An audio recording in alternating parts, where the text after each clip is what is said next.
महाराष्ट्र के निकाय चुनाव में जबरदस्त जीत के बाद बीजेपी ने अब इस साल होने वाले 5 राज्यों के चुनाव को लेकर कमर कस दी है।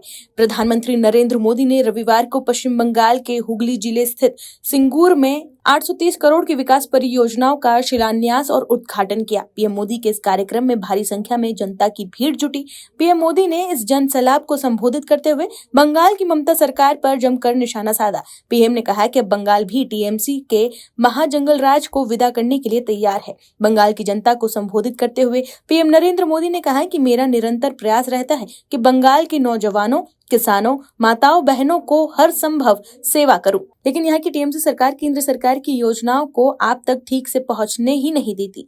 टीएमसी तो बंगाल के लोगों से अपनी दुश्मनी निकाल रही है। टीएमसी यहाँ के नौजवानों, यहाँ की माताओं, बहनों, यहाँ के किसानों से दुश्मनी ठाने हुए है। वहीं महाराष्ट्र के स्थानीय निकाय चुनावों में लचर प्रदर्शन के बाद कांग्रेस ने अगले 2-3 महीनों में होने वाले 5 राज्यों के चुनावों में सियासी हालात बदलने को लेकर बेचैनी बढ़ती हुई नजर आ रही है, दिखाई दे रही है। विशेषकर केरल, असम और तमिलनाडु के चुनाव के संदर्भ में, जहां पार्टी को गठबंधन सहयोगियों के साथ सत्ता की उम्मीद दिखाई दे रही है। क्या है खबर, बताते हैं आपको इस रिपोर्ट में। महाराष्ट्र के स्थानीय निकाय चुनाव में करारी हार के बाद राहुल गांधी वोट चोरी का आरोप लगा रहे हैं, लेकिन कांग्रेस के भीतर बेचैनी साफ दिख रही है। कांग्रेस हाईकमान द्वारा तमिलनाडु के अपने नेताओं को राज्य में डीएमके के साथ गठबंधन में सीटों की संख्या से लेकर सत्ता में हिस्सेदारी जैसी नीतिगत मामलों में बयानबाजी पर स्पष्ट रोक लगा दी गई है। प्रदेश नेताओं को साफ कह दिया गया है कि चाहे डीएमके से सीट बंटवारे का मसला हो या गठबंधन के स्वरूप का, इन सब पर अंतिम फैसला हाईकमान करेगा।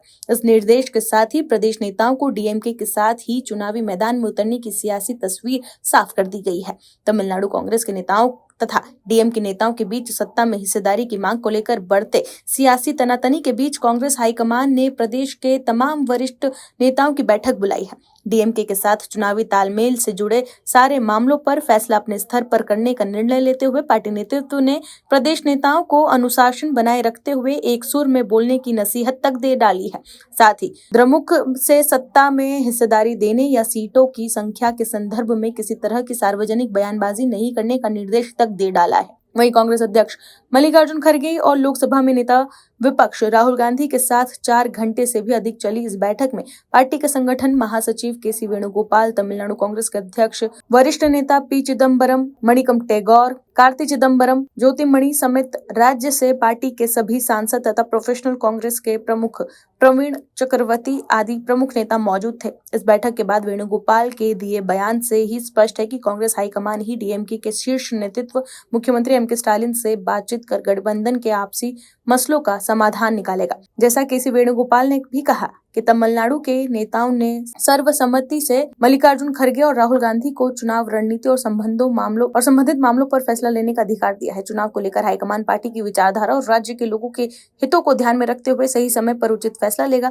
वेणुगोपाल ने प्रदेश नेताओं को अटकलों से बचने के साथ सोशल मीडिया पर सार्वजनिक बयानबाजी नहीं करने के लिए निर्देशों की भी पुष्टि की है। बताया जाता है कि बैठक के दौरान प्रवीण चक्रवर्ती जैसे कुछ नेताओं को द्रमुक सरकार को लेकर की गई प्रतिकूल टिप्पणियों को लेकर हाईकमान ने सख्त नसीहत देते हुए ऐसा नहीं करने का निर्देश दिया है। तमिलनाडु में डीएमके से कांग्रेस का 2 दशक से अधिक पुराना गठबंधन है, लेकिन पार्टी राज्य की सत्ता में सहयोगी दलों को भागीदारी नहीं देती, जबकि प्रदेश कांग्रेस के नेता अब स्थिति को बदलने की हिमायत करते हुए डीएमके से न केवल सत्ता में हिस्सेदारी देने की मांग कर रहे हैं, बल्कि विधानसभा में सीटों की संख्या बढ़ाने को लेकर भी दबाव बना रहे हैं।